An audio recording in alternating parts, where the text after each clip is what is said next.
जय हिंद दोस्तों, आज हम लोग पुनः उपस्थित हुए हैं बिहार पुलिस भोकाल बैच को आगे बढ़ाने के लिए। तो जितना कंटेंट आप लोग को मिल रहा है आप लोग उतना लगातार मेहनत करते रहिएगा और हमको जैसे ही समय मिलता है हम लोग वीडियो आप लोग के लिए अपलोड कर देते हैं। इसमें कहीं कोई दिक्कत नहीं है। आप लोग लगातार मेहनत कीजिएगा और एक शॉर्ट नोट भी बनाने का प्रयास कीजिएगा और साथ ही आपको लूसेंट सीरीज भी समय समय पर दिया जा रहा है, तो आप लोग उसका भी फायदा उठाइएगा और करंट अफेयर्स भी आप लोग पीछे का रिकॉल करने का प्रयास कीजिएगा। अगर मान लीजिए किसी दिन संयोग बस अगर कोई वीडियो अपलोड नहीं हो पाया तो आपके पास जो नोट्स रहेगा या पीछे का जो वीडियो पड़ा हुआ है टोटल प्लेलिस्ट का, आप लोग उसे रिवीजन कर सकते हैं। यह बहुत फायदेमंद चीज है। तो चलिए आज के सेशन को हम शुरुआत करते हैं बिहार पुलिस के भोकाल बैच को, क्योंकि आप लोग को पता है कि धीरे धीरे सभी प्रकार का एग्जाम डेट अब सामने दिख रहा है। बस आप लोग लगातार मेहनत कीजिए और लगातार मेहनत करके ही आप लोग सफलता को सुनिश्चित कर सकते हैं। तो चलिए बिना कोई समय गवाए हुए आज लगभग हम जो प्रीवियस एग्जाम में पूछा हुआ क्वेश्चन है हम लगभग 20 क्वेश्चन को देखेंगे। लेकिन 20 क्वेश्चन को हम सिर्फ देखेंगे नहीं, 20 क्वेश्चन से कम 10, 15, 20 क्वेश्चन के हिसाब से देखेंगे। यानी एक क्वेश्चन पे लगभग 20 क्वेश्चन आपसे हम करेंगे। और याद रखिएगा वह जो 20 क्वेश्चन रहेगा वही रहेगा एक्स्ट्रा फैक्ट, जो किसी भी एग्जाम के लिए आपको बहुत महत्वपूर्ण रहता है।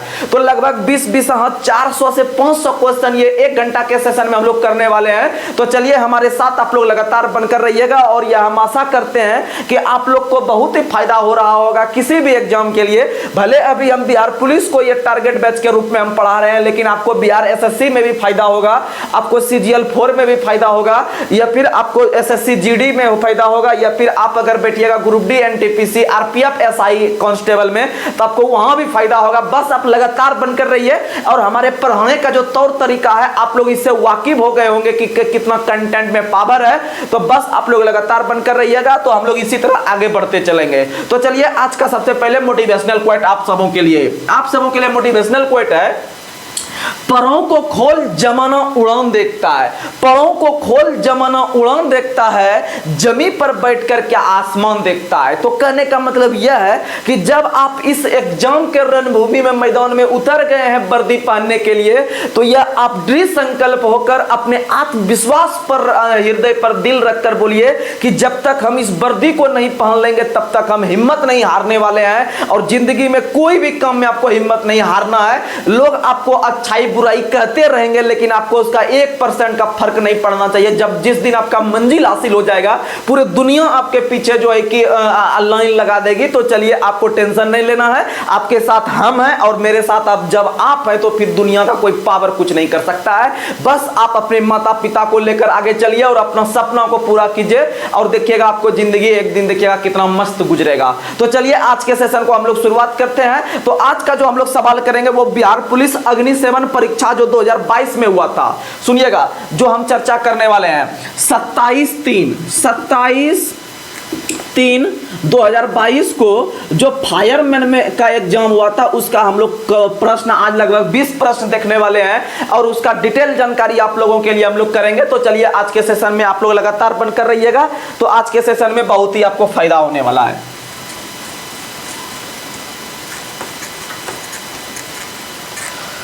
तो चलिए आज का पहला सवाल देखिएगा। आखिर आपको हम क्वेश्चन काहे बोलते हैं यहां से पूछ रहे हैं, क्योंकि आपको हम यह अंदाजा लगवा रहे हैं कि एग्जाम में क्वेश्चन का पैटर्न क्या रहता है, एग्जाम में क्वेश्चन का लेवल क्या रहता है, क्या आपका जो आप पढ़ रहे हैं क्या सही दिशा में आप पढ़ रहे हैं कि नहीं पढ़ रहे हैं। इससे अवगत करवाने के लिए आप लोगों के लिए हम लोग यह बता देते हैं कि क्वेश्चन इस परीक्षा में पूछा गया है तो आपका कम से कम मनोबल ऊंचा हो जाता है और मनोबल ऊंचा हो कि आप एग्जाम को फोड़ सकते हैं। तो चलिए बिना कोई देरी के हुए आज के सेशन को हम लोग शुरुआत कर रहे हैं। तो आज का पहला सवाल है, हमारे सौरमंडल में किस ग्रह को लाल ग्रह के नाम से जाना जाता है। इसका मतलब है कि यहां पर ग्रह से संबंधित पूछा है, इसका मतलब सौरमंडल चैप्टर आपका पूरा क्लियर होना चाहिए। सौरमंडल जो चैप्टर है इससे संबंधित जो भी क्वेश्चन पूछेगा आप उसे बता दीजिएगा या आप लगातार जब बनकर रहिएगा तो हम जो लूसेंट सीरीज चला रहे हैं आप लोग उससे फायदा उठा के आप यहां पर क्वेश्चन को जाके आराम से बना सकते हैं। तो सौरमंडल जो होता है आप लोग को समझिएगा, सौरमंडल जो होता है आपको पता है कि सौरमंडल से भी बड़ा एक चीज है ब्रह्मांड। क्या चीज बड़ा है? ब्रह्मांड। ब्रह्मांड में सब चीज आ जाता है, लेकिन सौरमंडल में जो होता है उसमें कुछ चीज शामिल किया जाता है। जैसे आप लोग को बता दें कि सौरमंडल के अंदर आपको सूर्य पड़ना रहता है, और सौरमंडल के अंदर में ही आपको विभिन्न प्रकार का ग्रह और उपग्रह पड़ना रहता है। यानी मुख्यतः हम लोग यही सब देखते हैं सौरमंडल के अंदर में। सौरमंडल के अंदर में हो गया आपका सबसे मुख्य जो कहलाता है, सौरमंडल का जो मुखिया कहलाता है वह सूर्य कहलाता है, और सूर्य के आसपास जो अन्य ग्रह घूमते हैं उसका भी अध्ययन करना रहता है, और ग्रह के भी जो चारों साइड घूमते हैं, उपग्रह घूमते हैं, तो उपग्रह पे भी थोड़ा बहुत पूछता है एग्जाम में। अगर आप बिहार एसआई के एग्जाम में बैठते हैं तो आपको उपग्रह पूछा जाता है कि निम्न में से कौन सा उपग्रह किस ग्रह का है, तो आप लोग को वो सब पे भी हम बताएंगे। लेकिन फिलहाल जो बिहार पुलिस लेवल का जो आपका भौकाल बैच में जो पढ़ा रहे हैं उससे संबंधित आप समझिएगा, जितना क्वेश्चन बताएंगे आपको क्वेश्चन फंस जाएगा एग्जाम में। अगर पूछेगा एग्जामिनर इस टॉपिक से तो आप पक्का फंस जाएगा। तो सबसे पहले आप लोग को बता दें कि सौरमंडल जो होता है, सौरमंडल का मुखिया जो कहलाता है वह सूर्य कहलाता है। सौरमंडल का मुखिया जो कहलाता है वह सूर्य कहलाता है, और सौरमंडल में जो सूर्य होता है वह एक प्रकार का तारा होता है। आपको ज्यादा डिटेल में नहीं, लेकिन आपको एग्जाम के थ्रू से फैक्ट दे रहे हैं। सौरमंडल का मुखिया सूर्य हो गया, और सूर्य एक प्रकार का तारा है। और आपको पता है कि यह जो सूर्य है, यह सूर्य में आपका किस प्रकार से एनर्जी बनता है, जो हम लोग को सौर ऊर्जा मिलता है। क्या मिलता है? सौर ऊर्जा। हम लोग जो आज जो भोजन करते हैं, हम लोग पेड़ पौधे जो हैं एक प्रकार से उत्पादक के रूप में काम करते हैं। पेड़ पौधे अगर उत्पादक के रूप में काम नहीं करेंगे तो हम लोग के लिए भोजन जो है कि नहीं आ पाएगा। हम लोग भोजन तभी ग्रहण कर सकते हैं जब पेड़ पौधे भोजन बनाते हैं। तो जैसे हम एक आम का पेड़ ले लिए, अभी आम का सीजन चल रहा है, मान लीजिए आम को क्या हम गए थे बनाने के लिए पेड़ में, तो बोलिएगा नहीं, आम का पेड़ खुद अपने से बनाया है। इसका मतलब हरे पौधे, इसका मतलब याद रखिएगा, हरे पौधे जो कहलाते हैं उत्पादक कहलाते हैं। हरे पौधे क्या कहलाते हैं? उत्पादक कहलाते हैं। और हरे पौधे का जो भोजन बनाने का मुख्य स्रोत है वह सूर्य है। वह क्या है? सूर्य है। यह सौर ऊर्जा है। और याद रखिएगा, सौर ऊर्जा में जो आपका होता है आपका रिएक्शन, वो आपका रासायनिक अभिक्रिया के तहत होता है। रासायनिक अभिक्रिया के तहत होता है, अर्थात आप लोग बोल सकते हैं कि सौर ऊर्जा जो है, सौर ऊर्जा किस प्रकार का रूपांतरण करता है, या फिर सूर्य से जो आपको ऊर्जा मिला वो सौर ऊर्जा मिला, और सौर ऊर्जा कन्वर्ट करके रासायनिक ऊर्जा में गया, और रसायन ऊर्जा जब यह हो गया तब हम समझते हैं कि प्रकाश संश्लेषण की प्रक्रिया हुआ। किसकी प्रक्रिया हुआ? प्रकाश संश्लेषण की प्रक्रिया हुआ। लेकिन आप लोग समझिएगा यहाँ पर विभिन्न प्रकार का सूर्य और जो है कि ग्रह के बारे में, तो उसमें से एक आपको बता देते हैं कि यह जो आपका सौरमंडल है, मान लीजिए यह सूर्य है। यह क्या है? सूर्य है। यह सूर्य है, और सूर्य से आपका विभिन्न क्रम पर जो है कि विभिन्न प्रकार के आपके ग्रह चक्कर लगाते हैं। तो सबसे नजदीक ग्रह कौन सा है? आपका शुक्र का, सूर्य का बुध है। बुध है, फिर आपका शुक्र है, बुध शुक्र पृथ्वी मंगल, बुध शुक्र पृथ्वी मंगल। फिर है आपको यहां से क्वेश्चन बता देंगे, आप समझिएगा, बुध शुक्र पृथ्वी मंगल, बृहस्पति शनि, फिर है आपका अरुण, फिर है आपका वरुण। फिर क्या है आपका? वरुण। तो इसका मतलब अगर आपसे क्वेश्चन पूछेगा वर्तमान में कुल परंपरागत ग्रह की संख्या कितनी है, या फिर सीधा ग्रह पूछेगा तो आप 8 लगाइएगा। कितना लगाइएगा? 8 लगाइएगा। और यह है आपका सूर्य के दूरी के अनुसार हम ग्रह को लिखे हुए हैं, अर्थात सबसे नजदीक जो आपका ग्रह है सूर्य का वो बुध है, और सबसे दूर स्थित जो ग्रह है वह कौन सा है? वरुण है। वह कौन सा है?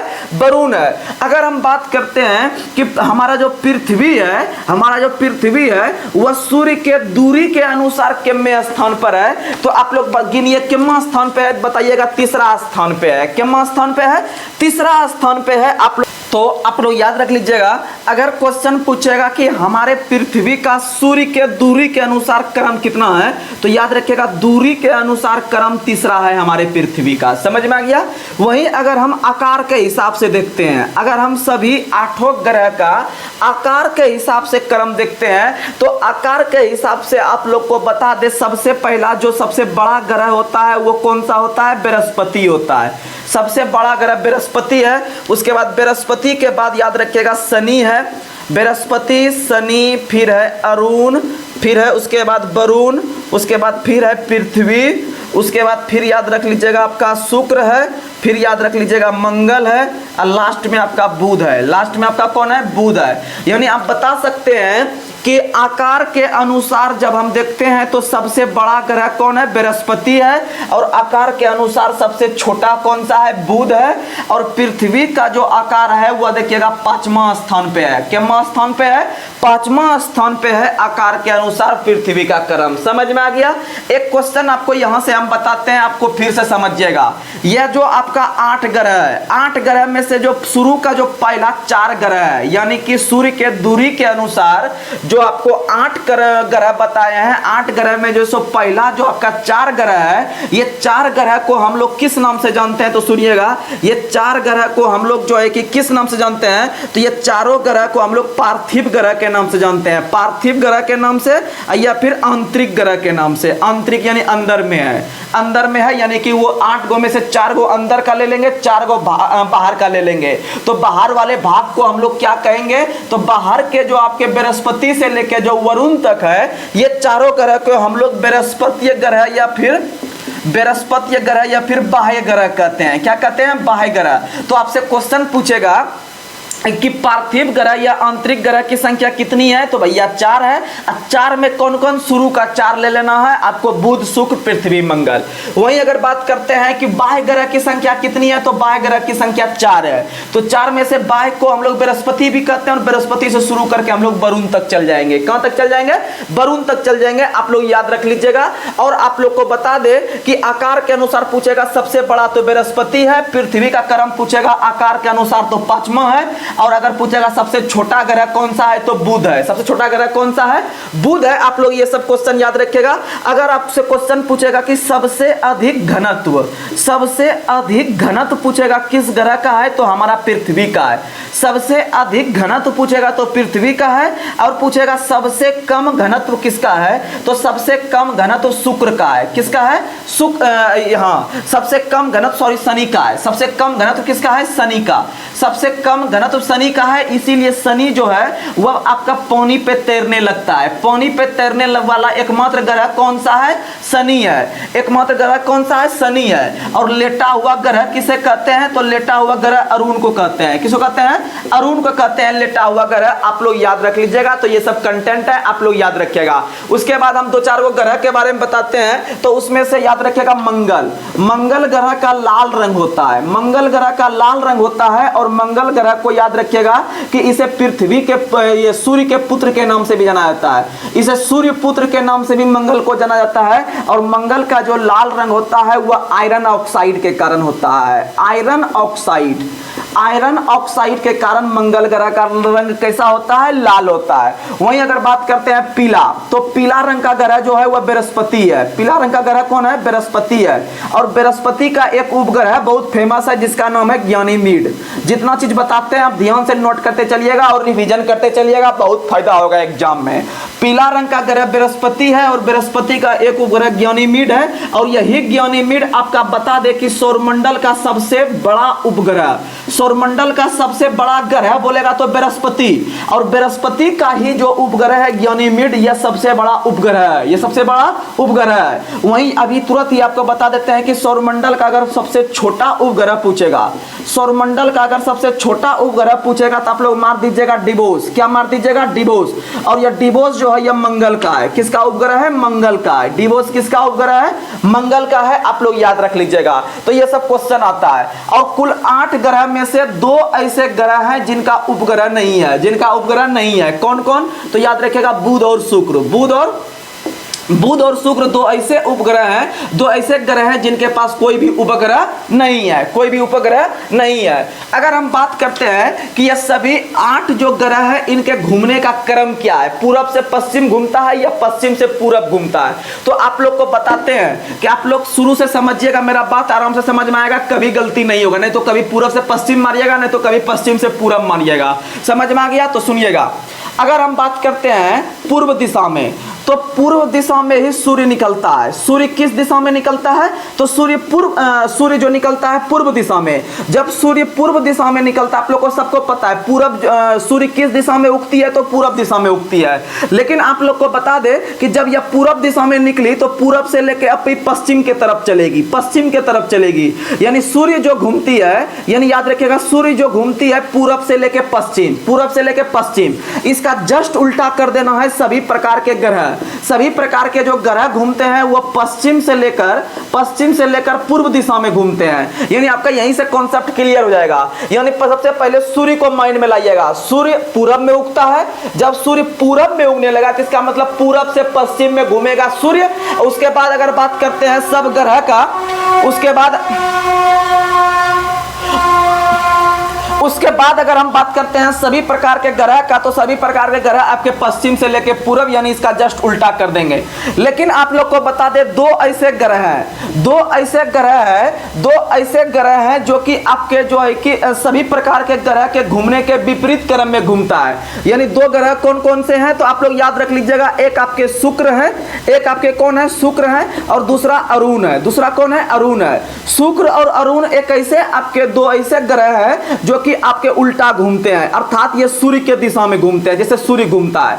समझ में आया कि नहीं? तो आप लोग आराम से याद रखिएगा, बहुत ही फायदा करेगा। तो चलिए हम लोग आगे बढ़ते हैं। उसके बाद अगर हम बात करते हैं कि सबसे कम परिभ्रमण काल किसका है? सबसे कम एक होता है परिभ्रमण काल, परिभ्रमण काल, एक होता है परिक्रमण काल। परिक्रमण काल का मतलब होता है चारों साइड चक्कर लगाना, और परिभ्रमण का मतलब होता है अपने पथ पर चलना। तो सबसे कम जो परिक्रमण काल है और सबसे कम जो परिभ्रमण काल है, तो याद रखिएगा सबसे कम अगर परिभ्रमण काल पूछेगा तो मारिएगा बृहस्पति का। सबसे कम परिभ्रमण काल किसका है? बृहस्पति का। और सबसे कम परिक्रमण काल बुध का है, क्योंकि बुध सबसे नजदीक है इसलिए फास्ट घूम लेता है एक चक्कर। यानी सबसे कम परिभ्रमण काल है बृहस्पति का और सबसे कम परिक्रमण काल है बुध का। किसका है? बुध का। तो आप लोग ये सब कंटेंट याद रखिएगा। वहीं अगर हम बात करते हैं कि आपका जो एक ग्रह है आपका पृथ्वी आपका एकमात्र ऐसा ग्रह है जिस पर जीवन संभव है, और पृथ्वी को हम लोग नीला ग्रह के नाम से भी जानते हैं। और पृथ्वी का जो पुत्र कहलाता है या पृथ्वी का जो एकमात्र उपग्रह है जिसका नाम है चंद्रमा। क्या नाम है? चंद्रमा। चंद्रमा पर जो याद रखिएगा, चंद्रमा को हम लोग जीवाश्म ग्रह के नाम से जानते हैं। चंद्रमा को जीवाश्म ग्रह के नाम से जानते हैं, और चंद्रमा पर ही शांति सागर है। चंद्रमा पर शांति सागर है जिसे हम लोग सी ऑफ ट्रैंक्विलिटी के नाम से जानते हैं। सी ऑफ ट्रैंक्विलिटी के नाम से हम लोग चंद्रमा को जानते हैं। आप लोग याद रख लीजिएगा। वहीं अगर हम बात करते हैं आपका बृहस्पति का, तो बृहस्पति का रंग जो होता है वह पीला होता है।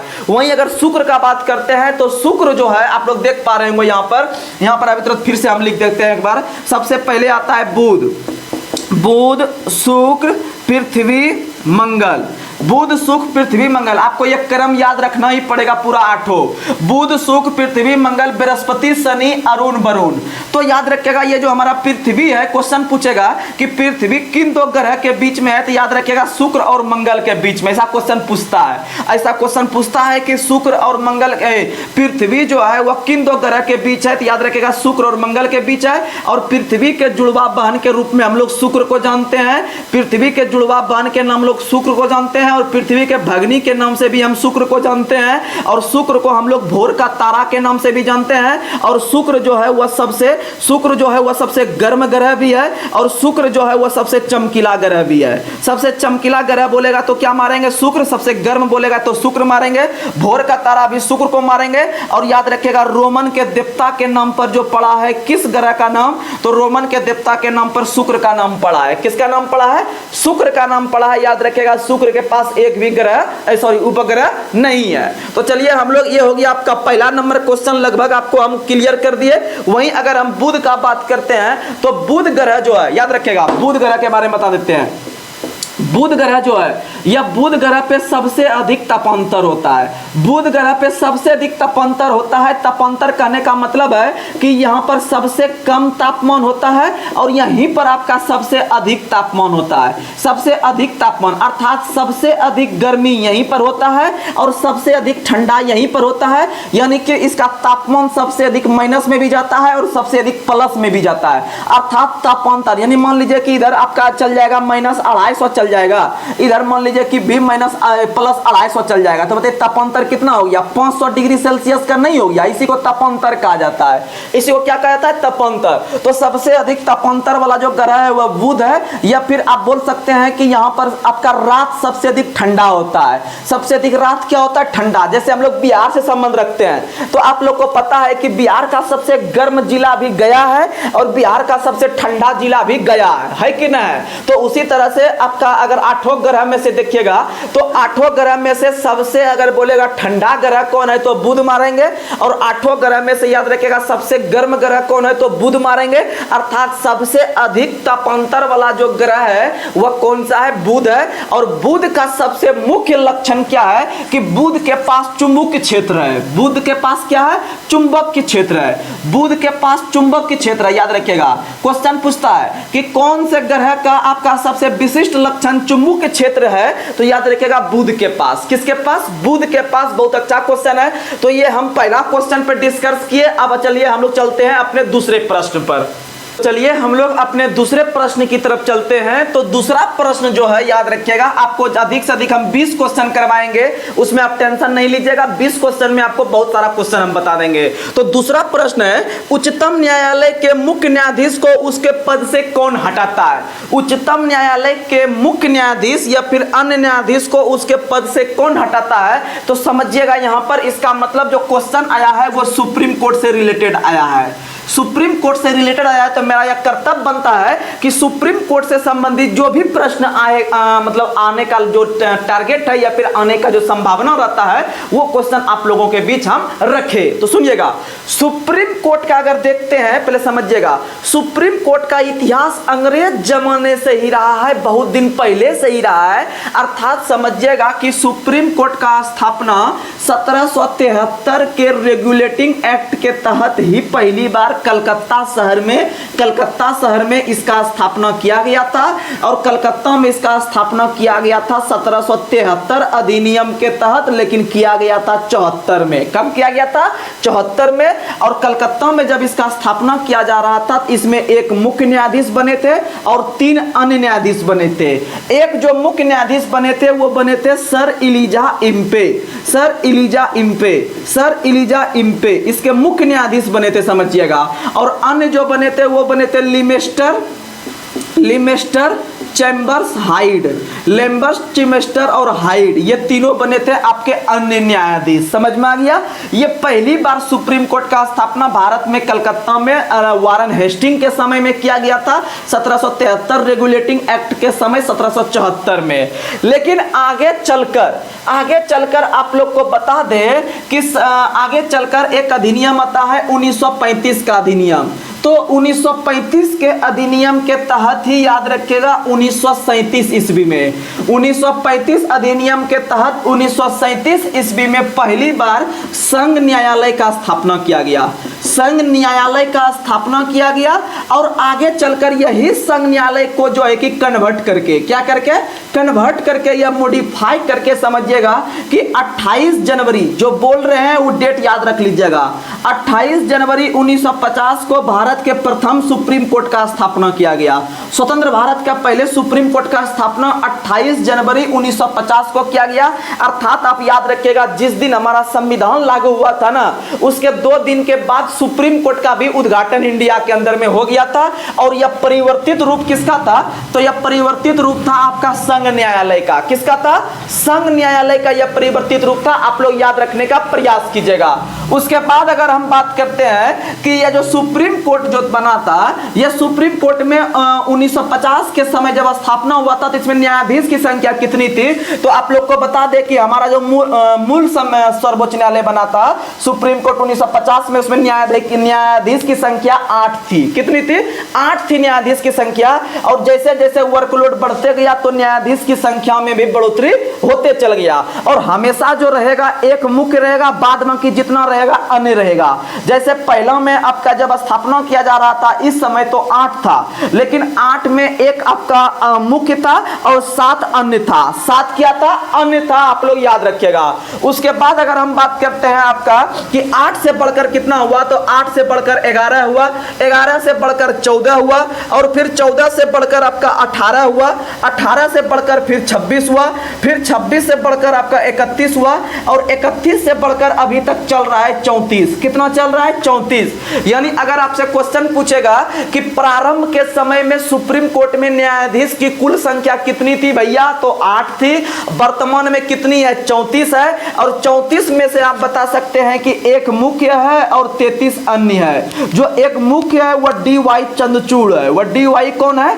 चंद्रचूड़ है, और 33 आपका अन्य है। 33 क्या है? आपका अन्य है। उसके बाद अगर हम बात करते हैं कि भारत के जो पहले सुप्रीम कोर्ट का स्थापना किया गया था 28 जनवरी 1950 को, तो इसके जो मुख्य न्यायाधीश बने थे वो कौन बने थे? तो इसके मुख्य न्यायाधीश जो बने थे, अर्थात सुप्रीम कोर्ट के जो पहले मुख्य न्यायाधीश बने थे वो बने थे आपके justice Hiralal J Kania. Justice Hiralal Kania, justice Hiralal Kania.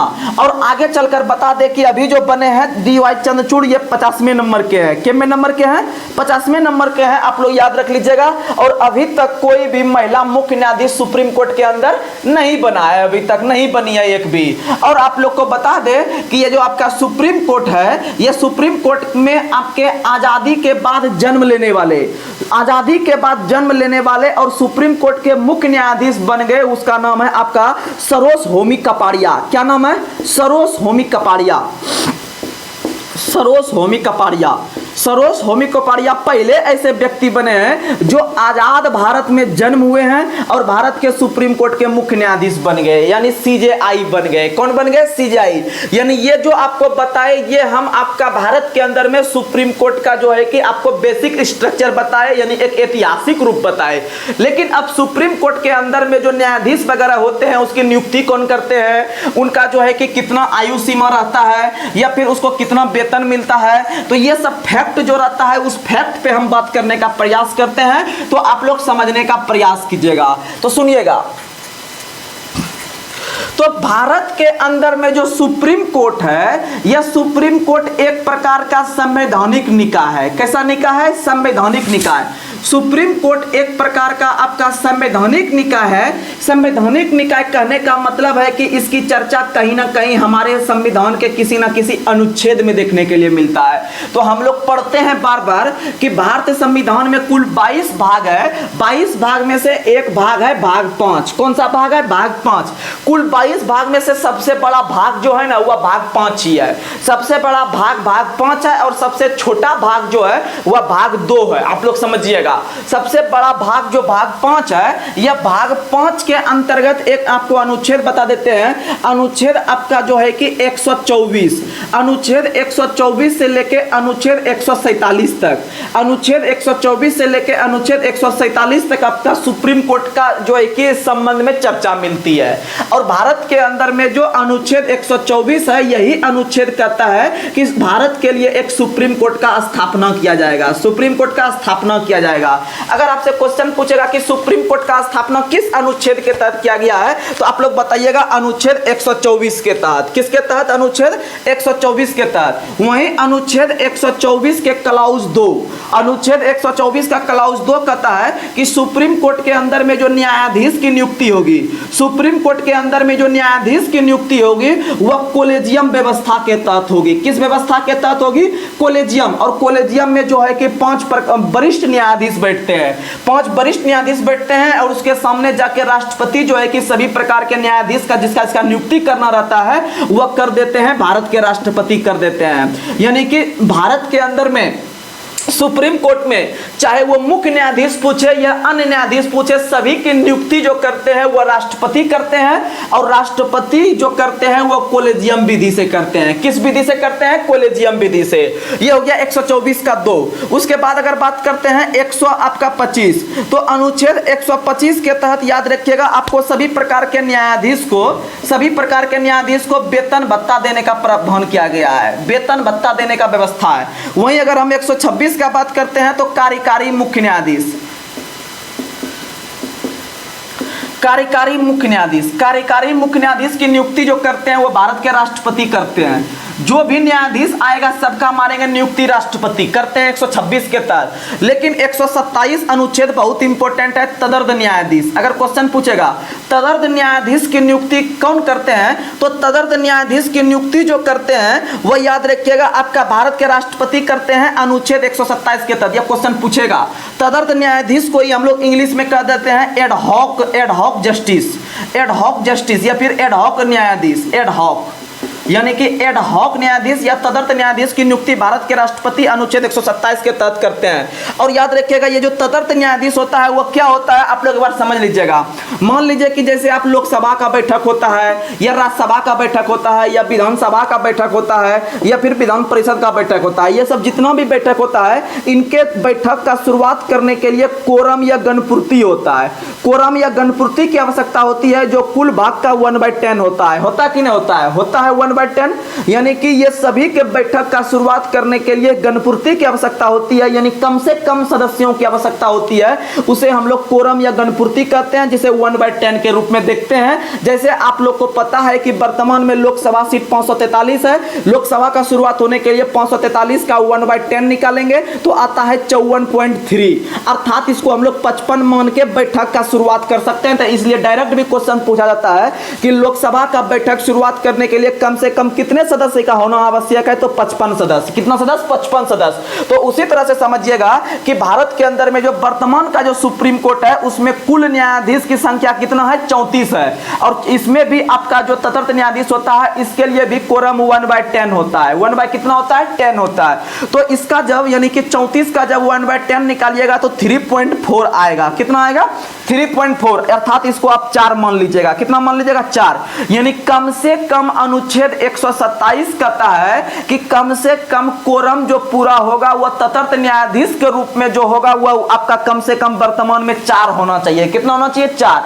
अर्थात सुप्रीम कोर्ट के बैठक का शुरुआत करने के लिए कम से कम कितना न्यायाधीश होना चाहिए? 4 न्यायाधीश। अर्थात कुल सदस्य का कितना भाग? 1/10 भाग। कितना भाग? 1/10 भाग।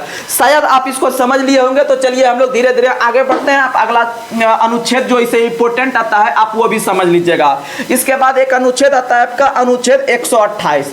अनुच्छेद 128 के तहत जो सेवानिवृत्त न्यायाधीश है, जो सेवानिवृत्त न्यायाधीश है इसको हम लोग दोबारा काम पे ला सकते हैं। दोबारा काम पे ला सकते हैं। आप लोग याद रखिएगा, अगर इनका मन है आने का तो आएगा, अगर इनका मन नहीं है आने का तो नहीं आएगा। तो याद रखिएगा सेवानिवृत्ति न्यायाधीश दोबारा आपका सेवा दे सकते हैं 128 के तहत। वहीं 129 तो आपको याद करना ही करना है, 124 याद करना है, 129 याद करना है और उसके बाद 127 याद करना है। एग्जाम में क्वेश्चन यहां से पूछेगा ही पूछेगा।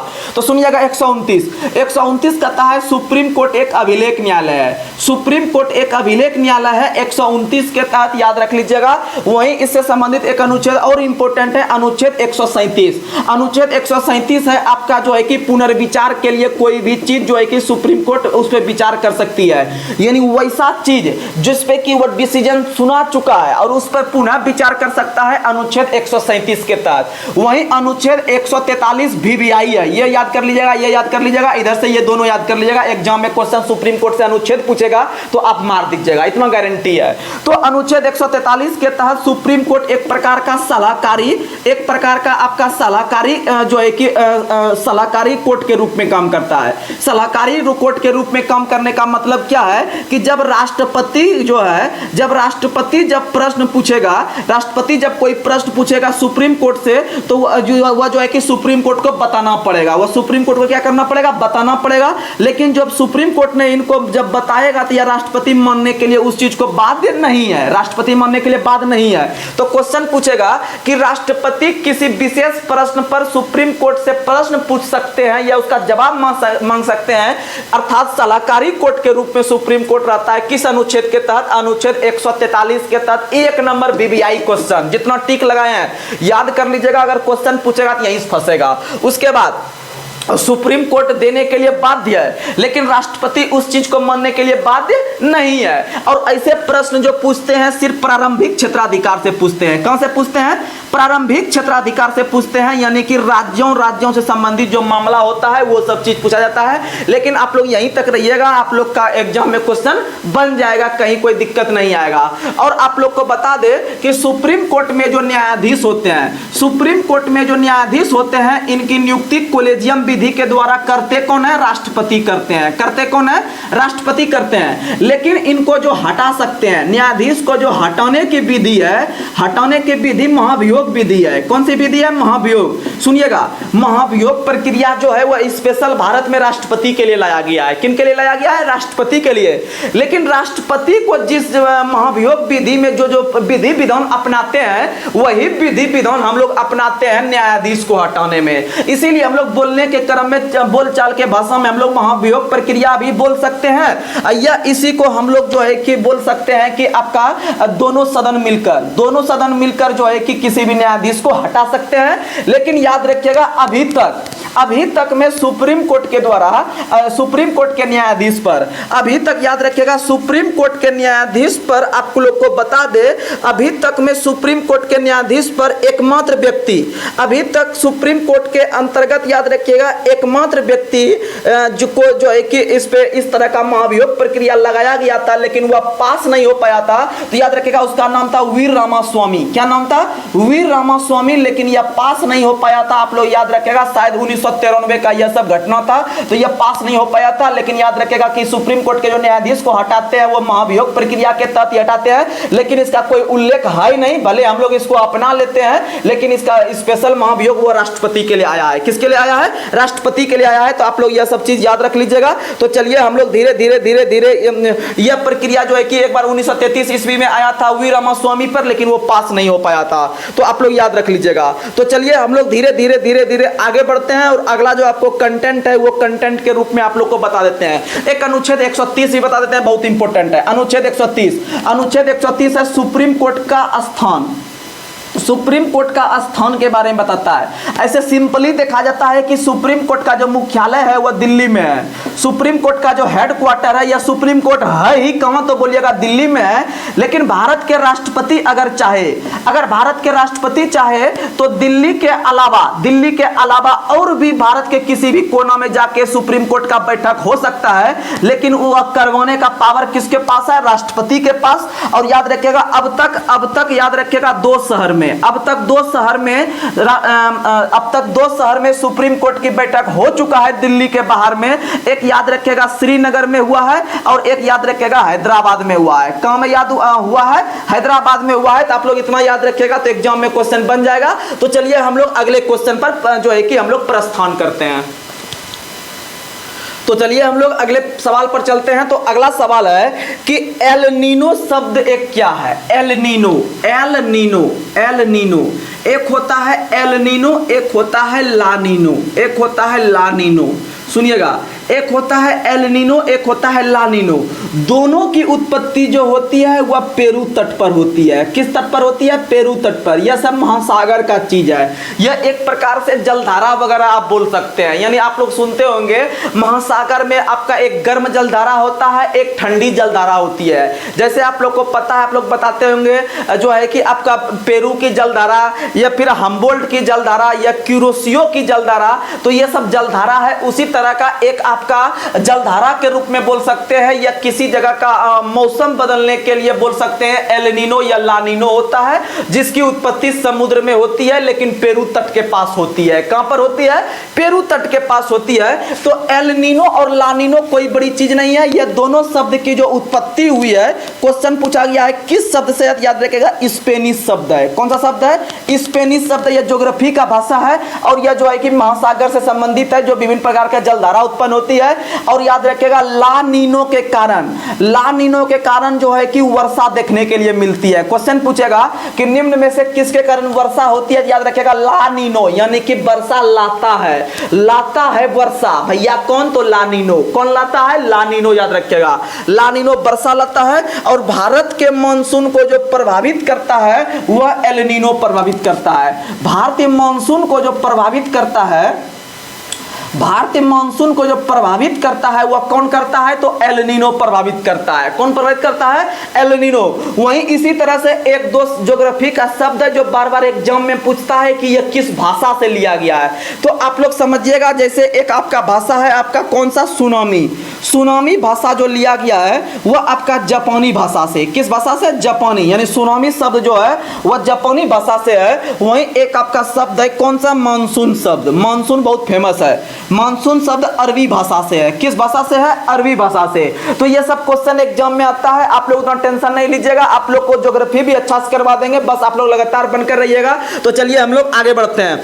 अगला सवाल है कि किसानों द्वारा एक वर्ष में 3 विभिन्न फसलें उगाने के पीछे का मुख्य कारण क्या है। तो आप लोग समझते हैं कि जब आप एक खेत में वर्ष भर में 3 फसल लगा लीजिएगा, जब आप 3 फसल का उपज कर लेते हैं एक ही जमीन से आप एक साल के अंदर, तो ये उत्पादन करने का आखिर कारण क्या है, आपके पास क्या चीज है जो आप एक साल में 3 फसल को उपजा लेते हैं। तो हम ऑप्शन से आते हैं, आसानी से आप हल कर दीजिएगा, आप ही आंसर मार दीजिएगा। तो देखिए ऑप्शन क्या है, पहला ऑप्शन है सुविकसित सिंचाई प्रणाली, यानी अच्छा सिंचाई प्रणाली है आपके पास। दूसरा है कृषि साख की उपलब्धता, साख का मतलब होता है पैसा, आपको खूब पैसा आ जाएगा तो क्या आप उपज कर लीजिएगा जब तक आपको समुचित व्यवस्था नहीं मिलेगा सिंचाई का। तीसरा नंबर है सरकारी कृषि नीति। चौथा है उच्च उपज किस्म वाले बीजों की उपलब्धता, कितनों आपको उच्च किस्म का जो है कि आपको बीज दे देगा, तो क्या आपके पास सिंचाई बंदोबस्त अगर अच्छा से नहीं रहेगा तो आप कुछ भी नहीं कर पाइएगा। इसीलिए याद रखिएगा कि अगर किसी व्यक्ति के पास जो है कि सिंचाई व्यवस्था है तो वह कैसा भी फसल का उपज करेगा, अगर कम ही करेगा तो वह 3 फसल तो पक्का कर लेगा। इसीलिए क्योंकि आपके पास बहुत सारा चीज संसाधन रहता है, अगर आपके खेत में सिंचाई का व्यवस्था नहीं रहेगा तो आप जो है कि कुछ नहीं कर सकते हैं। और आप लोग को बता दें कि भारत के अंदर में जो हरित क्रांति का शुरुआत हुआ था वह कब हुआ था, तो 1966-67 में भारत में हरित क्रांति का शुरुआत 1966-67 में हुआ था। और यह जो हुआ था आपका तीसरी पंचवर्ष योजना के पास, तीसरी पंचवर्ष योजना के पास हुआ था। और भारत में हरित क्रांति का जो जनक कहा जाता है वह किसे कहा जाता है, तो भारत में हरित क्रांति का जो जनक कहा जाता है वह आपको MS स्वामीनाथन को कहा जाता है, MS स्वामीनाथन को कहा जाता है, याद रखिएगा। और भारत के अंदर में जो हरित क्रांति का जो जन्म केंद्र माना जाता है वह पंतनगर कॉलेज माना जाता है, पंतनगर कॉलेज माना जाता है, जो वर्तमान में उत्तराखंड में है। कहां में है, उत्तराखंड में है। और आप लोग को बता दें कि हरित क्रांति का जो सबसे अधिक प्रभाव आया है वह आपका गेहूं फसल पर आया है। और गेहूं फसल पर लगभग 500% जो है कि आपका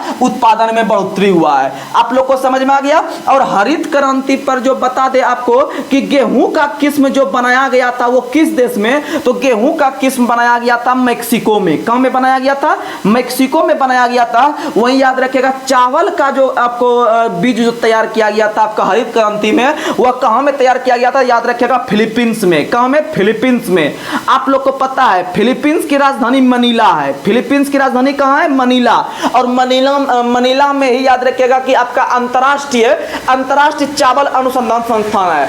अंतरराष्ट्रीय चावल अनुसंधान संस्थान जो है वह मनीला में है, इसीलिए कि वहां पर चावल का उच्च किस्म तैयार किया गया था, आप लोग को पता है। और भारत के अंदर में चावल का सबसे अधिक उत्पादन पश्चिम बंगाल करती है। और याद रखिएगा कि गेहूं का सबसे अधिक उत्पादन भारत में कौन करती है, यूपी करती है। कौन करती है, यूपी करती है। लेकिन कम क्षेत्रफल में सबसे अधिक गेहूं का जो उत्पादन करती है, यानी हेक्टेयर के हिसाब से सबसे अधिक जो करती है वह पंजाब करती है। कौन करती है, पंजाब करती है। और आप लोग को बता दें कि इसीलिए हरित क्रांति पर सबसे अधिक प्रभाव जो पड़ा था वह किस राज्य में, तो याद रखिएगा पंजाब राज्य में, पंजाब हरियाणा राज्य में। समझ में आ गया। तो ये सब क्वेश्चन नॉर्मल है, क्वेश्चन एग्जाम में बार बार आते रहता है, तो आप लोग याद रख लीजिएगा। वहीं भारत के अंदर जो द्वितीय हरित क्रांति का शुरुआत हुआ है, भारत के अंदर में जो द्वितीय हरित क्रांति का शुरुआत हुआ है 1984 से। कब हुआ है, 1984-85 से हुआ है। आप लोग याद रखने का प्रयास कीजिएगा। वहीं अगर हम बात करते हैं कि आपका हरित क्रांति शब्द का जो पहली बार जो प्रयोग किया गया था वह विलियम गॉड के द्वारा। किसके द्वारा, विलियम गॉड, अमेरिका के व्यक्ति थे। विलियम गॉड के द्वारा पहली बार हरित क्रांति शब्द का प्रयोग किया गया था, आप लोग याद रखिएगा। और भारत के अंदर में अगर हम श्वेत क्रांति देखते हैं, भारत के अंदर में अगर हम श्वेत क्रांति देखते हैं तो श्वेत क्रांति का जनक किसे कहा जाता है, तो श्वेत क्रांति का जनक वर्गीज कुरियन को कहा जाता है। किसे कहा जाता है, वर्गीज कुरियन को कहा जाता है आपके श्वेत क्रांति का जनक, और श्वेत क्रांति का संबंध दूध उत्पादन से है। किसके उत्पादन से है? दूध उत्पादन से है। और वर्गीज कुरियन का संबंध केरल से था। कहां से था? केरल से। और एम एस स्वामीनाथन जो है वह तमिलनाडु के थे। कहां के थे? तमिलनाडु के थे, जिनका हाल ही में निधन हो गया। इनको भारत रत्न भी दिया जा चुका है, आप लोग याद रखिएगा। वहीं भारत के अंदर में जो बताए पंजाब राज्य पे सबसे अधिक प्रभाव पड़ा है। यह राज्य आपका कम क्षेत्रफल में सबसे अधिक गेहूं का उत्पादन करती है, इसीलिए पंजाब को भारत का अन्न भंडार कहा जाता है। भारत का अगर पूछेगा अन्न भंडार किस राज्य को कहा जाता है तो मानिएगा पंजाब को। लेकिन सबसे अधिक गेहूं का जो उत्पादन करती है, वह सबसे अधिक गेहूं का उत्पादन कौन करती है? तो याद रखिएगा सबसे अधिक गेहूं का उत्पादन आपका कौन करती है? तो याद रखिएगा आपका यूपी करती है ओवरऑल में। लेकिन कम में खेत है और ढेर गेहूं उत्पादन कर लेता है, वह तो कर लेता है कौन? तो आप लोग याद रख लीजिएगा, जो है कि पंजाब। आगे बढ़ते हैं। अगला क्वेश्चन आप लोग को बताना है कि भारत का राष्ट्रपति बनने के लिए न्यूनतम आयु कितना है। जितना क्वेश्चन यहां पूछा गया है आप लोग बार बार हम रिकॉल करवाते हैं, आप रिकॉल करते चलिएगा, मेरे साथ क्वेश्चन नहीं छूटेगा एग्जाम में। तो अगला क्वेश्चन है कि भारत के राष्ट्रपति बनने के लिए न्यूनतम आयु सीमा कितना है। तो अब बताइए, अगर आप मेरा लगातार क्लास कीजिएगा तो क्या इस लेवल का जो ओरिजिनल क्वेश्चन है एग्जाम का आया हुआ, तो क्या आप नहीं बना पाइएगा? क्वेश्चन आराम से बना लीजिएगा, हवा में उड़ जाएगा क्वेश्चन। बिहार पुलिस वगैरह कोई बड़ा एग्जाम नहीं है, आप लगातार मेहनत कीजिए, एग्जाम होना तय है। तो सुनिएगा, अगर हम देखते हैं राष्ट्रपति का उम्र जो होता है वह 35 साल होता है। उपराष्ट्रपति के लिए भी 35 साल होता है। उसके बाद आप बात करते हैं राज्यपाल के लिए भी 35 साल होता है। लेकिन अगर हम बात करते हैं आपका लोकसभा सदस्य, उसके बाद अगर हम बात करते हैं प्रधानमंत्री, तो ये दोनों के लिए होता है 25 साल। कितना साल होता है? 25 साल। वहीं पर अगर हम बात करते हैं कि राज्यसभा सदस्य पूछेगा तो आप क्या मारिएगा? राज्यसभा के लिए 30 साल। राज्यसभा के लिए कितना मारिएगा? 30 साल। लेकिन अगर हम बात करते हैं लोकपाल का, तो लोकपाल बनने के लिए न्यूनतम आयु सीमा 45 साल है। लोकपाल बनने के लिए न्यूनतम आयु सीमा कितना साल है? 45 साल है। वहीं पर अगर हम बात करते हैं आपका लोकपाल का हो गया आपका 45 साल, और कौन बच गया? हाँ, विधानसभा ले लेते हैं। विधानसभा हो गया ये कितना है आपका? 25 साल। और विधान परिषद कितना है आपका? 30 साल। जैसे आप देखते हैं कि केंद्र में आप देखते होंगे केंद्र में आपका लोकसभा रहता है, नहीं लिखे हैं लोकसभा, हाँ यहाँ लिख दिए हैं। अगर केंद्र में लोकसभा रहता है उसी तरह से राज्य में विधानसभा रहता है, तो दोनों के लिए उम्र कितना होगा? 25 साल। वहीं आप देखते होंगे जिस तरह केंद्र में राज्यसभा रहता है उसी तरह से आपका राज्य लेवल पे विधान परिषद होता है, तो दोनों के लिए कितना साल? 30 साल। कितना साल? 30 साल। आप लोग ऐसे करके याद रखिएगा। तो आपको राष्ट्रपति से संबंधित 2-4-10 क्वेश्चन बता देते हैं, एक्स्ट्रा फैक्ट आप याद रखिएगा। भारत के अंदर में वर्तमान समय में राष्ट्रपति द्रौपदी मुर्मू है, वह 15वें नंबर के हैं। कितने नंबर के हैं? 15वें नंबर के हैं। भारत में राष्ट्रपति पूछेगा कितना नंबर? तो 15वां। प्रधानमंत्री पूछेगा वर्तमान में मोदी जी कितने नंबर के? 15वें नंबर के।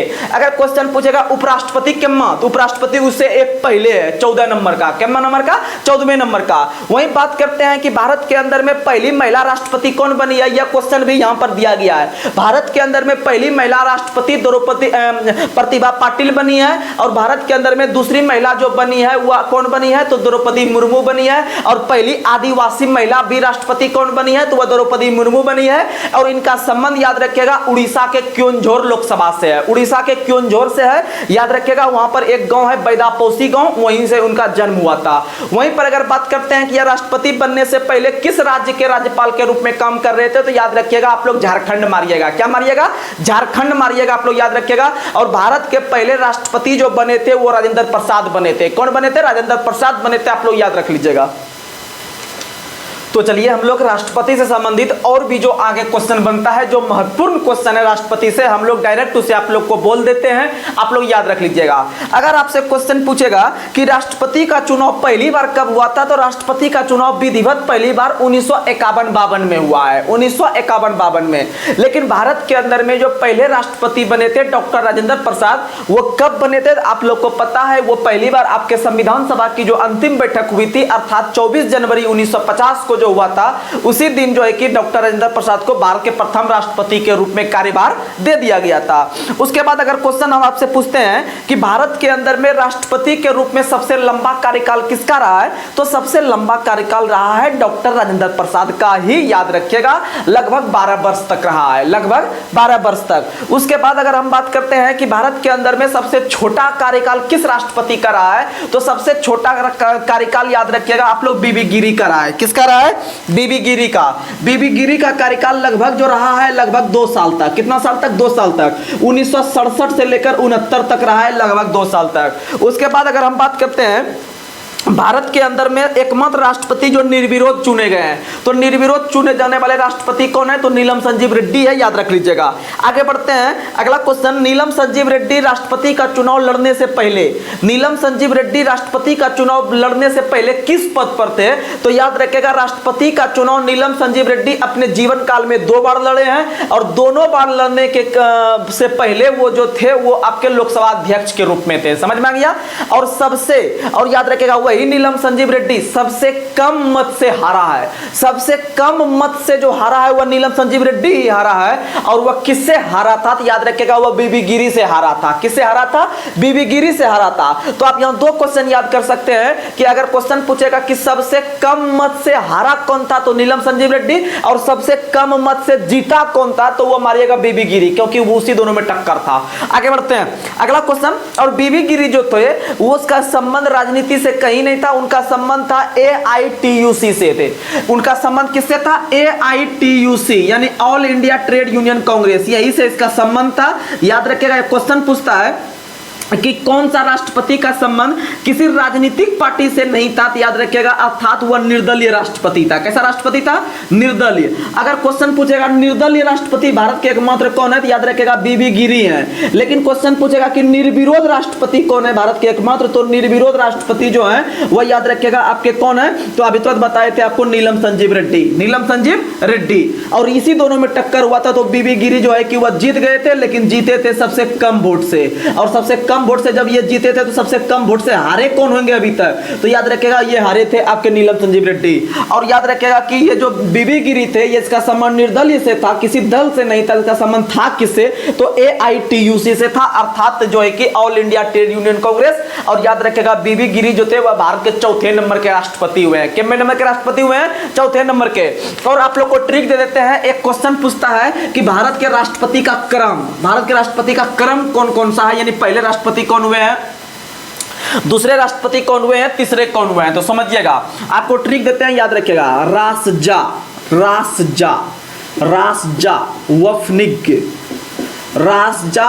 वफनिग 2-4 बार रिकॉल कीजिएगा, कंफर्म याद होगा। रासजा वफनिग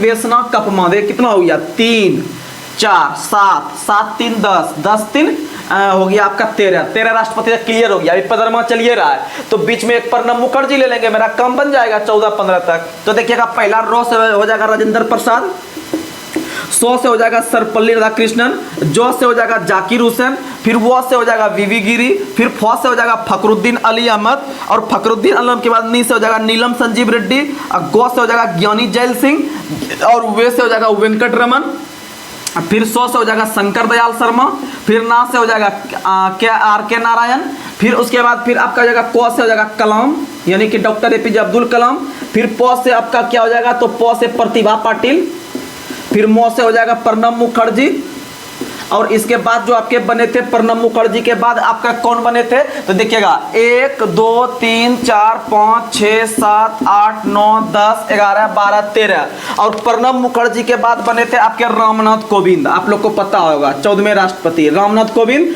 और 15वें नंबर के अभी द्रौपदी मुर्मू है। कौन है? द्रौपदी मुर्मू। तो चलिए जो भी क्वेश्चन बनता है आप लोग के लिए हम रखते हैं। रासजा वफनिग वेसना कपमा। आप लोग अपने जहाँ पर सोते हैं आप वहां पर साट लीजिएगा, बगल में चिपका लीजिएगा, आराम से आपको याद हो जाएगा। उसके बाद देश के पहले मुस्लिम राष्ट्रपति जाकिर हुसैन बने हैं। कौन बने हैं? जाकिर हुसैन। अगला क्वेश्चन, देश की प्रथम महिला राष्ट्रपति प्रतिभा पाटिल, और पहली आदिवासी महिला राष्ट्रपति द्रौपदी मुर्मू। आगे बढ़ते हैं, भारत को सबसे अधिक राष्ट्रपति किस राज्य ने दिया है? तमिलनाडु ने। किस राज्य ने दिया है? तमिलनाडु ने। तमिलनाडु ने कुल 3 राष्ट्रपति दिए हैं भारत को। जैसे आप लोग याद करते होंगे कि सबसे अधिक प्रधानमंत्री देने वाला राज्य जो है वह आपका उत्तर प्रदेश है, उसी तरह से सबसे अधिक राष्ट्रपति देने वाला जो राज्य है वह तमिलनाडु है। उसमें से पहला व्यक्ति है सर्वपल्ली राधाकृष्णन, दूसरा व्यक्ति है R वेंकट रमन, और तीसरा व्यक्ति है डॉक्टर APJ अब्दुल कलाम, जिसे हम लोग मिसाइल मैन ऑफ इंडिया के नाम से भी जानते हैं। आगे बढ़ते हैं। डॉक्टर सर्वपल्ली राधाकृष्णन एक ऐसे व्यक्ति थे जो राष्ट्रपति बनने से पहले एक दार्शनिक के रूप में काम करते थे, इसीलिए दार्शनिक राष्ट्रपति के रूप में बोलेगा। भारत के एकमात्र राष्ट्रपति कौन है? तो डॉक्टर सर्वपल्ली राधाकृष्णन। और डॉक्टर सर्वपल्ली राधाकृष्णन ने 2 पुस्तक आप लोग को बार बार बताते हैं। एक है आपका इंडियन फिलोसफी, क्योंकि यह एक बहुत बड़े फिलोसफर थे, यानी दार्शनिक थे। यानी इंडियन फिलोसफी पुस्तक के लेखक कौन है? तो सर्वपल्ली राधाकृष्णन है। वहीं पर याद रखिएगा the Hindu view of life पुस्तक के लेखक जो है वह भी आपके सर्वपल्ली राधाकृष्णन है, याद रखिएगा। आगे बढ़ते हैं। अगला क्वेश्चन आप लोग को बताना है। भारत के एकमात्र राष्ट्रपति ज्ञानी जैल सिंह है, जिन्होंने भारत के अंदर में एकमात्र बार पॉकेट बिटों का प्रयोग किया है। 1986 में प्रयोग किया था, और 1986 में जो किया था वह किस पे? डाकपाल विधेयक पे। आगे बढ़ते हैं। और भारत के अंदर में जो राष्ट्रपति जो पॉकेट बिटों का यूज करते हैं अनुच्छेद 111 के तहत। आगे बढ़ते हैं। आर वेंकट रमन ने एक पुस्तक लिखा है जिनका नाम बहुत फेमस है, याद रखिएगा, माई प्रेसिडेंटियल ईयर जो पुस्तक है वह आर वेंकट रमन का है। और माई कोलाजियन ईयर पुस्तक जो है वह आपके प्रणब मुखर्जी का है, माई कोलाजियन ईयर्स। आगे बढ़ते हैं। भारत के पहले दलित राष्ट्रपति कौन बने थे? तो भारत के पहले दलित राष्ट्रपति आपके बने हैं के आर नारायण। भारत के पहले दलित राष्ट्रपति बने हैं के आर नारायण। भारत के पहले दलित राष्ट्रपति पूछेगा तो के आर नारायण बने हैं। और पहली दलित महिला पूछेगा तो महिला में आप मार दीजिएगा द्रौपदी मुर्मू। समझ में आ गया? आगे बढ़ते हैं। अगला क्वेश्चन। भारत के अंदर में 6 ऐसे राष्ट्रपति हुए हैं जो राष्ट्रपति बनने से पहले उपराष्ट्रपति के रूप में भी काम किए हैं। तो सबसे पहला नाम आप सर्वपल्ली राधाकृष्णन का लीजिएगा, फिर उसके बाद आप लोग जाकिर हुसैन का लीजिएगा, फिर आप लोग बीबी गिरी का लीजिएगा, फिर आप लोग आर वेंकट रमन का लीजिएगा, फिर आप लोग शंकर दयाल शर्मा का, और लास्ट में नारायण का। आगे बढ़ते हैं। देश के एकमात्र वैज्ञानिक राष्ट्रपति कौन है? तो doctor APJ Abdul Kalam, missile man. आगे बढ़ते हैं। प्रणब मुखर्जी राष्ट्रपति बनने से पहले किस पद पर कार्य कर रहे थे? तो याद रखिएगा उनके पद का नाम था आपका जो है कि वित्त मंत्री। क्या था? वित्त मंत्री, याद रखिएगा। राष्ट्रपति बनने से पहले प्रणब मुखर्जी वित्त मंत्री के रूप में भारत का काम संभाल रहे थे, जैसा कि आप लोग को पता है। तो उससे राष्ट्रपति से संबंधित 2-4 अनुच्छेद हम बता देते हैं जो कि किसी भी एग्जाम के लिए महत्वपूर्ण रहता है, तो आप लोग लगातार बनकर रहिएगा। जैसे आप लोग को पता है अनुच्छेद 52 के तहत भारत का एक राष्ट्रपति होगा। अनुच्छेद 53 के तहत कार्यपालिका शक्ति राष्ट्रपति में निहित होती है, और तीनों सेना का प्रमुख भी राष्ट्रपति 53 के तहत। वहीं अनुच्छेद 54 के तहत राष्ट्रपति का जो है कि आपका निर्वाचक मंडल का व्यवस्था किया गया है। राष्ट्रपति के निर्वाचक मंडल का व्यवस्था अनुच्छेद 54, और अनुच्छेद 55 के तहत राष्ट्रपति के निर्वाचन की रीति, और अनुच्छेद 56 के तहत याद रखेगा राष्ट्रपति का कार्यकाल। और राष्ट्रपति का कार्यकाल शपथ लेने से 5 वर्ष, शपथ लेने के बाद 5 वर्ष। और अनुच्छेद 57 जो होता है राष्ट्रपति का जो रहता है वह पुनर्नियुक्ति रहता है। क्या रहता है? पुनर्नियुक्ति। वहीं अनुच्छेद 58 के तहत जो है राष्ट्रपति के लिए योग्यता है। राष्ट्रपति के लिए क्या है? योग्यता। अनुच्छेद आपका 59 है राष्ट्रपति के लिए शर्तें। राष्ट्रपति के लिए शर्तें सबसे अधिक क्वेश्चन ये पूछा जाता है और ये पूछा जाता है। उसके बाद अगर बात करते हैं अनुच्छेद 60, 100 से 60, 100 से शपथ, 100 से 60, 100 से शपथ। और 61 के तहत राष्ट्रपति पर महाभियोग, राष्ट्रपति पर महाभियोग प्रक्रिया। राष्ट्रपति पर महाभियोग प्रक्रिया संसद के किसी भी सदन में आ सकती है, और संसद के जिस सदन में आएगी, अगर पहला सदन लोकसभा में आया तो वह उसको पास करके 2/3 से दूसरे भाग में भेजेगा, वह भी उसे पास करेगा, तब जो है कि दोनों के समझा जाएगा कि राष्ट्रपति अपने पद से अब हटना पड़ेगा, महाभियोग। और राष्ट्रपति पर महाभियोग प्रक्रिया जो है वह एक प्रकार का अर्धन्यायिक प्रक्रिया है, और ऐसा प्रावधान हम लोग अमेरिका के संविधान से लिए हैं। राष्ट्रपति का पद पूछेगा तो ब्रिटेन से, लेकिन राष्ट्रपति पर महाभियोग प्रक्रिया अर्थात अनुच्छेद 61 पूछेगा तो हम लोग अमेरिका चल जाएंगे। कहां चल जाएंगे? अमेरिका। फिर अनुच्छेद 62, अनुच्छेद 62 के तहत आप लोग याद रखिएगा, अनुच्छेद 62 के तहत राष्ट्रपति का पद की रिक्ति के बारे में जानकारी मिलती है, और राष्ट्रपति का पद निम्न 3 स्थिति में खाली होता है: अचानक मृत्यु होने पे, त्यागपत्र देने पे, और महाभियोग लगने पे। समझ में आ गया? फिर बात करते हैं अनुच्छेद 72। अनुच्छेद 72 के तहत राष्ट्रपति किसी व्यक्ति को क्षमादान करते हैं, किसी दोषी पाए गए व्यक्ति को क्षमादान, अनुच्छेद 72 के तहत। वहीं आप लोग को बता देते हैं अनुच्छेद 108, अनुच्छेद 108 के तहत संयुक्त अधिवेशन बुलाने का काम राष्ट्रपति करते हैं, और संयुक्त अधिवेशन हम लोग ऑस्ट्रेलिया से लिए हैं। कहां से लिए हैं? ऑस्ट्रेलिया, जहां से प्रस्तावना की भाषा लिए हैं। फिर अगर बात करते हैं अनुच्छेद 143, अनुच्छेद 143 पहले 127 बता देते हैं। राष्ट्रपति द्वारा अध्यादेश, राष्ट्रपति जो अध्यादेश जारी करता है वो अनुच्छेद 127 के तहत, वहीं 143 अनुच्छेद के तहत याद रखिएगा कि राष्ट्रपति जो है किसी प्रश्न पर जो मांगते हैं राय वो सुप्रीम कोर्ट का मांगते हैं, जैसा आप लोग को पता है। और अनुच्छेद आप लोग को पता है, अनुच्छेद आप लोग को पता है कि एक अनुच्छेद है आपका जो है कि क्या कहते हैं, एक अनुच्छेद है आपका 352 के तहत राष्ट्रपति जो है कि राष्ट्र आपातकाल की घोषणा करते हैं। 356 के तहत आपको पता है राष्ट्रपति शासन की घोषणा करते हैं। फिर 360 के तहत वित्त आपातकाल की घोषणा करते हैं। किसका घोषणा करते हैं? वित्त आपातकाल। और वित्त आपातकाल अब तक 0 बार लगा है, राष्ट्रपति शासन लगभग 120 प्लस बार लग गया है, और राष्ट्र आपातकाल अब तक 1 बार लगा है, सॉरी 3 बार लगा है। कितना बार लगा है? 3 बार लगा है। आप लोग याद रख लीजिएगा ये सब क्वेश्चन। तो चलिए हम लोग धीरे धीरे अगले प्रश्न पर चलते हैं। तो अगला प्रश्न जो रहेगा वह बेहतरीन प्रश्न है, तो आप लोग के लिए आप लोग बार बार रिकॉल करते रहिए। ये जितना क्वेश्चन बता रहे हैं आपको सब एग्जाम का आया हुआ क्वेश्चन है। तो अगला सवाल है रैखिक संवेग के बदलने की दर को क्या कहते हैं? अर्थात संवेग के में परिवर्तन के दर को क्या कहते हैं? संवेग में परिवर्तन के दर को क्या कहते हैं? संवेग में परिवर्तन के दर को हम लोग बल कहते हैं। क्या कहते हैं? बल कहते हैं। संवेग में परिवर्तन के दर को वेग कहते हैं। वहीं पर अगर हम बात करते हैं कि अगर हम बात करते हैं आपका क्या हो गया मीटर, यानी कि हाँ, अगर बात करते हैं हम लोग वेग में परिवर्तन के दर को, वेग में परिवर्तन के दर को हम लोग क्या कहते हैं? तो वेग में परिवर्तन के दर को हम लोग त्वरण कहते हैं। क्या कहते हैं? त्वरण। वेग में परिवर्तन के दर को त्वरण कहते हैं, और संवेग में परिवर्तन के दर को बल कहते हैं। संवेग में परिवर्तन के दर को क्या कहते हैं? बल कहते हैं। जैसे आप लोग देख लीजिएगा, संवेग में परिवर्तन के दर, जहां दर लगता है वहां पर उस राशि में हम लोग समय से भाग दे देते हैं, यानी कि संवेग बटे समय। और संवेग का मात्रक आप लोग को पता है केजी मीटर पर सेकंड होता है। केजी मीटर पर सेकंड, अब बटे 1 और सेकंड दे दिए समय के लिए। तो अब इसको पूरा लिखिए, तो क्या लिखिएगा? केजी मीटर ऊपर में रहने दीजिए।